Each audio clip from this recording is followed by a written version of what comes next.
الحمدللہ رب العالمین والصلاة والسلام علی سید المرسلین اما بعد فاعوذ باللہ من الشیطان الرجیم بسم اللہ الرحمن الرحیم. پڑھیے الصلاة والسلام علیک یا رسول اللہ وعلی آلک واصحابک یا حبیب اللہ. الصلاة والسلام علیک یا نبی اللہ وعلی آلک واصحابک یا نور اللہ. فرمان آخری نبی رسول ہاشمی صلی اللہ تعالی علیہ وسلم جسے کوئی اہم حاجت درپیش ہو وہ مجھ پر کثرت سے درود شریف پڑھے، کیونکہ درود پاک دکھ، درد اور مصیبتوں کو دور کرتا اور رزق میں اضافہ کرتا ہے. تو جب بھی کوئی مشکل آئے، پریشانی آئے، تکلیف آئے، ٹینشن آ جائے تو اس کا بار بار اظہار کرنے سے ٹینشن دور نہیں ہو جاتا. کوئی بھی مشکل آتی ہے بندہ سبھی کو بتاتا پھرے، بار بار ذکر کرتا رہے کہ یار بڑی مشکل میں ہوں، بڑی پریشانی میں ہوں. شاعر کہتے ہیں نا کہ دکھوں نے تم کو جو گھیرا ہو تو درود پڑھو، دکھوں نے تم کو جو گھیرا ہو تو درود پڑھو، جو حاضری کی تمنا ہو تو درود پڑھو. تو جب ٹینشن دور کرنے کا، مشکل دور کرنے کا، پریشانی دور کرنے کا وظیفہ مل گیا ہے، چابی مل گئی ہے، تو پھر فضول باتیں کرنے کی بجائے ہمیں درود پاک کی کثرت کرنی چاہیے. صلو علی الحبیب صلی اللہ تعالی علی محمد صلی اللہ علیہ وسلم. آج میں آپ کو اللہ کے ایک نبی کا واقعہ سنانا چاہتا ہوں. یہ واقعہ قرآن مجید میں بہت تفصیل کے ساتھ موجود ہے، اور یہ واقعہ ایسا ہے کہ میں ان نبی علیہ الصلوۃ والسلام کے عمل کا نام لوں تو نبی علیہ الصلوۃ والسلام کا نام آپ کے ذہن میں خود ہی آ جائے گا. یعنی انہوں نے وہ عمل ایسا کیا کہ اب ان کے نام کے ساتھ وہ عمل ایک خاص ٹیگ بن گیا ہے. اور اگر میں اب عمل بتاتا ہوں، نام آپ خود بتائیں گے. اور ان کا عمل تھا کہ ان کے اندر کمال صبر تھا. اب یہ صبر کرنے والے نبی کون ہیں؟ صبر ایوب علیہ السلام. مشہور ہے دنیا میں کہ ایوب علیہ السلام کا جو صبر ہے وہ ضرب المثل بن گیا، وہ ایگزامپل بن گیا. صبر تو بہت سارے لوگوں نے دنیا میں کیا، مصیبتیں تو بہت سارے اللہ والوں پر آئیں، مگر حضرت ایوب علیہ السلام کو اس قدر کمال کا صبر جو ان کا تھا وہ کیا واقعہ ہے. تو آج مشکلیں ہیں، پریشانیاں ہیں، ٹینشن ہیں. لوگ جب پریشان ہوتے ہیں تو صبر کا دامن تھامنے کی بجائے نارملی بے صبری، شکوے اور شکایات کی طرف جاتے ہیں. تو زندگی میں جب بھی کوئی معاملہ آئے نا، ہمیں اللہ کے کلام کی طرف رجوع کرنا چاہیے، اللہ والوں کی سیرت کی طرف رجوع کرنا چاہیے. اور رب کریم کے جو منتخب ترین بندے ہیں، دنیا کے افضل ترین جو افراد ہیں، وہ انبیاء کرام علیہ الصلوۃ والسلام ہیں. تو ہمیں جب بھی کوئی پرابلم آئے، جب بھی کوئی مسئلہ درپیش ہو، پہلے دیکھیں اللہ والوں نے اس موقع پر کیا کیا تھا، قرآن کیا کہتا ہے، حدیث کیا کہتی ہے، تو پھر زندگی میں چیزیں آسان ہو جاتی ہیں. تو حضرت ایوب علیہ الصلوۃ والسلام کی سیرت کے بارے میں جانتے ہیں کہ آپ حضرت اسحاق علیہ الصلوۃ والسلام کی اولاد میں سے ہیں، اور ان کی والدہ حضرت لوط علیہ الصلوۃ والسلام کے خاندان سے ہیں. اللہ تعالیٰ نے آپ کو ہر طرح کی نعمت سے نوازا تھا. آپ حسن و صورت والے بھی تھے، یعنی آپ کو اللہ پاک نے بہت خوبصورت بھی بنایا تھا، اور اللہ کریم نے مال بھی بہت دیا، اولاد میں بھی کثرت دی. یعنی ویل آف لائف تھی، خوبصورتی بھی ہے، مال بھی ہے، اولاد بھی ہے. اچھا، پھر ظاہر مال تھا تو گھر بھی تھے، جانور بھی تھے. اس زمانے میں جو ویلتھ ہوتی تھی، جو پیسہ ہوتا تھا، وہ جانوروں کی صورت میں ہوتا تھا. آج کل لوگ گاڑیاں رکھتے ہیں، سونا زیورات رکھتے ہیں، اس زمانے میں جانور ہوتے تھے. بلکہ اب گاؤں گوٹھ میں جائیں تو لوگ اپنا مال و دولت سے جانور ہی خرید رہے ہوتے ہیں. ان کے نزدیک یہی ان کا جو ہے وہ جو بھی ان کا کاروبار ہوتا ہے اور مال ہوتا ہے. اب آپ پر امتحان آیا، آزمائش آئی. اور وہ آزمائش کیسے آئی کہ پہلے آپ کا مکان گرا اور خاندان کے جتنے افراد تھے اور آپ کے بیٹے تھے، جتنے بھی آپ کے بیٹے تھے نا، وہ سب اس مکان کے تلے دب کر انتقال کر گئے۔ اللہ اکبر۔ آپ کو آ کر خبر دی جاتی گئی کہ حضور آپ کا مکان گر گیا ہے، آپ کے بچے دب گئے اور دب کر ان کا انتقال ہو گیا ہے۔ آپ فرماتے تھے میرا کیا ہے، جس کا تھا اس نے لے لیا، جب تک اس نے مجھے دے رکھا تھا وہ میرے پاس تھا، جب اس نے چاہا اس نے واپس لے لیا، اسی نے دیا تھا نا۔ تھوڑی دیر بعد خبر آئی کہ آپ کے جتنے جانور تھے، ہزارہا اونٹ تھے، بکریاں تھی، ریوڑ کے ریوڑ تھے، سارے جانور جو ہیں وہ مر گئے۔ کسی نے آ کر کہا کہ اب آپ کی جتنی دولت تھی، جتنے جانور تھے، وہ بھی مر گئے۔ سبحان اللہ۔ آپ اللہ کا شکر بجا لاتے، کہتے یا اللہ جو رب کا تھا اس نے واپس لے لیا، اسی کا تھا، جتنی دیر چاہا میرے پاس رہا، واپس لے لیا اس نے۔ میں اپنے رب کی رضا پر راضی، میں اس امتحان پر راضی ہوں۔ اللہ اکبر۔ اب کیا ہوا کہ آپ کی تمام کھیتیاں اور جو باغات تھے، بہت بڑی زمینیں تھی، بڑے بڑے کھیت تھے، وہ بھی سارے کے سارے برباد ہو گئے۔ کسی نے آ کر بتایا کہ حضور اب تو کھیت بھی گئے، اب باغات بھی گئے۔ آپ نے فرمایا کہ جس کا تھا اس نے لے لیا، میں اس کی رضا پر راضی ہوں، جب تک میرے پاس تھا وہ میرے پاس تھا، اب رب نے واپس لینا چاہا تو اس نے لے لیا۔ اب he was empty handed، یعنی اب کچھ بھی نہیں تھا، نہ بچے ہیں، نہ مال ہے، نہ جانور ہے، نہ مکان ہے۔ مگر حضرت ایوب علیہ السلام کی زبان پر پھر بھی شکر ہے، اب بھی شکر ہے، شکوہ نہیں ہے کہ اللہ میں تیری رضا پر راضی ہوں۔ لیکن ابھی امتحان ختم نہ ہوا تھا، اور اس امتحان کے پیچھے بعض مفسرین نے ایک اور قول بھی نقل کیا کہ شیطان نے حضرت ایوب علیہ السلام کو دیکھ کر اللہ کی بارگاہ میں کہا کہ مولا یہ تیرا بندہ اس لیے تیرا شکر گزار ہے کہ تو نے اسے بڑا نوازا ہے، بڑا مال دیا ہے، اولاد دی ہے، گھر دیا ہے۔ اب رب کریم نے حضرت ایوب پر امتحان بھیجا تاکہ پتہ چلے کہ میرے نیک بندے امتحان کے بعد بھی صبر کرتے ہیں۔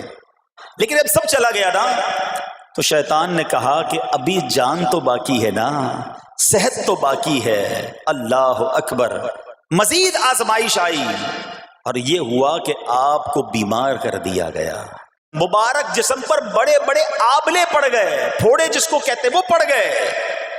اس حال میں آپ کے سارے دوست بھی آپ کو چھوڑ کے چلے گئے۔ آج کل ویسے بھی حال ایسا ہی ہے جناب، جب تک پیسہ ہے، شہرت ہے، آپ کے پاس کوئی مال ہے تو آس پاس بہت سارے لوگ ہوتے ہیں، مگر جب یہ سب چیزیں چلی جائیں نا تو بعض اوقات ایسی کنڈیشن میں اپنے اور پرائیوں کی جانچ بھی ہو جاتی ہے کہ اب کون کھڑا ہے۔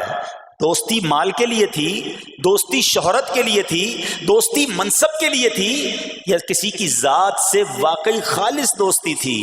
اب کیا ہوا، آپ کے سارے رشتہ دار، سارے دوست بھی دور چلے گئے، سوائے آپ کی فرما بردار زوجہ تھی جن کا نام تھا رحمت بن افراہیم، اور یہ حضرت یوسف علیہ السلام کی پوتی بھی تھی، اللہ کے نبی کی آل سے تھی، وہ آپ کی خدمت کرتی رہیں۔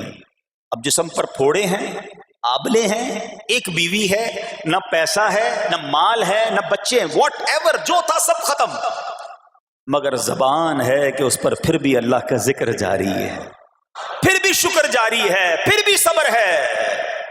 بات کرنا آسان ہے جناب، مشکل آئے اور صبر کرے بندہ، اصل امتحان یہ ہے۔ زباں پر شکوائے رنجو علم لایا نہیں کرتے، زباں پر شکوائے رنجو علم لایا نہیں کرتے، نبی کے نام لیوا غم سے گھبرایا نہیں کرتے۔ ہم میں سے کسی پر ایسی آزمائش نہیں آئی نا، چھوٹی موٹی آزمائشیں تو آتی رہیں گی۔ ایک بات یاد رکھنا، یہ زندگی کی جو گاڑی ہے نا، یہ مسائل کے پہیوں پر ہی چلتی ہے۔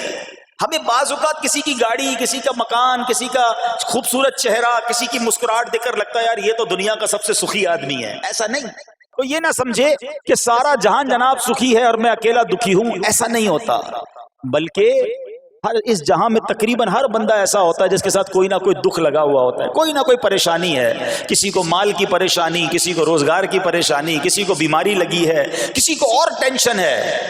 تو یہ کبھی بھی نہ سوچے کہ میں زندگی گزاروں گا اور کوئی ٹینشن نہیں آئے گی، تیار رہو امتحان کے لیے، امتحان ضرور آنا ہے۔ اب کمال یہ ہے کہ اس امتحان میں پاس کون ہوتا ہے۔ حضرت ابراہیم پر امتحان آیا، زبان پر صبر ہے، شکر ہے، شکوہ نہیں ہے۔ اب کیا ہوا کہ آپ کا سال ہاں سال تک یہ محال رہا، یہ 2-4 مہینے کا پرابلم نہیں تھا، کئی سال تک آپ بیمار رہے۔ آپ کی زوجہ جو ہے وہ خدمت کرتی رہی۔ اچھا یہاں ایک غلط فہمی دور کر دوں کہ کچھ لوگ یہ کہتے ہیں، یہ کتابوں میں پتہ نہیں کچھ کتابوں میں لکھ دیا گیا کہ حضرت ایوب علیہ الصلوۃ والسلام کو معاذ اللہ کوڑ کی بیماری ہو گئی تھی۔ ایسا بالکل نہیں تھا، کوڑ کی بیماری نہیں ہوئی تھی، بلکہ نہ کوڑ ہوا نہ جزام ہوا، آپ کو جسم پر پھوڑے پھنسیاں جن کو کہتے ہیں آبلے نکل آئے تھے، کیونکہ کوڑ کی بیماری وہ ہوتی ہے کہ جس سے لوگ نفرت یا حقارت کرتے ہیں۔ اللہ کے کسی بھی نبی کو کبھی بھی کوئی ایسی بیماری نہیں ہوئی جس کی وجہ سے لوگ اس سے حقارت یا نفرت کریں یا دور بھاگیں، کیونکہ اللہ نے ان نفوس قدسیہ کو، ان نیک بندوں کو، ان منتخب شخصیات کو لوگوں کی ہدایت کے لیے بھیجا ہے۔ ان کو کبھی کوئی ایسی چیز نہیں ہوئی کہ جس سے لوگ گھن کھا کر دور بھاگیں، تو یہ بالکل غلط ہے۔ البتہ آپ کے جسم پر آبلے تھے، پھوڑے تھی، اور اللہ اکبر، آپ اس حال میں کیا رب سے عرض کرتے تھے؟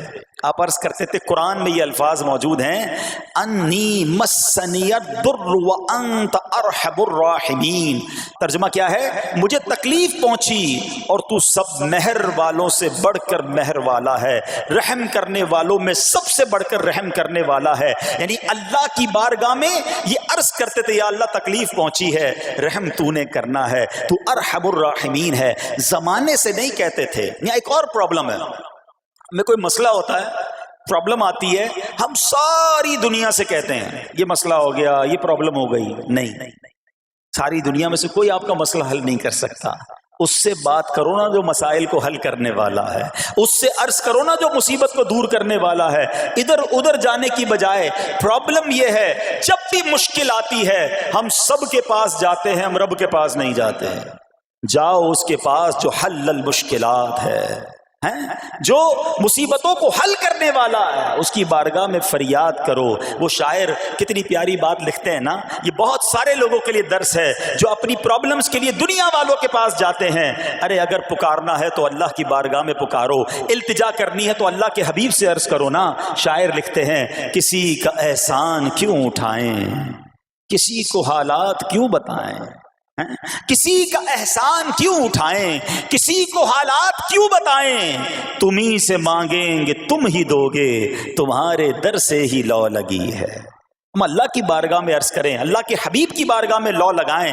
دنیا والوں کے پاس کچھ نہیں رکھا، لیکن ہم دنیا والوں کو بتا کر اپنے صبر کا ثواب بھی ضائع کر دیتے ہیں۔ دیکھو حضرت ایوب علیہ السلام کا صبر، کسی سے نہ کہا، اللہ کی بارگاہ میں عرض کرتے رہے۔ اب آپ کی آزمائش کا وقت پورا ہوتا ہے، دعا کرتے رہے، التجا کرتے رہے، صبر کرتے رہے۔ حکم ہوا کہ اپنا پاؤں زمین پر مارو۔ حضرت ایوب علیہ السلام نے پاؤں زمین پر مارا تو زمین سے ایک چشمہ پھوٹ اٹھا۔ حکم الہی سے حکم دیا گیا کہ اب اس پانی سے غسل کرو۔ آپ نے جب اس پانی سے غسل کیا تو آپ کی تمام بیماریاں دور ہو گئیں۔ پھر آپ 40 قدم چلے، دوبارہ زمین پر قدم مارنے کا حکم دیا۔ قدم مارتے ہی ایک اور خوبصورت لذیذ ٹھنڈے پانی کا چشمہ نمودار ہوا۔ پانی ٹھنڈا، میٹھا اور لذیذ تھا۔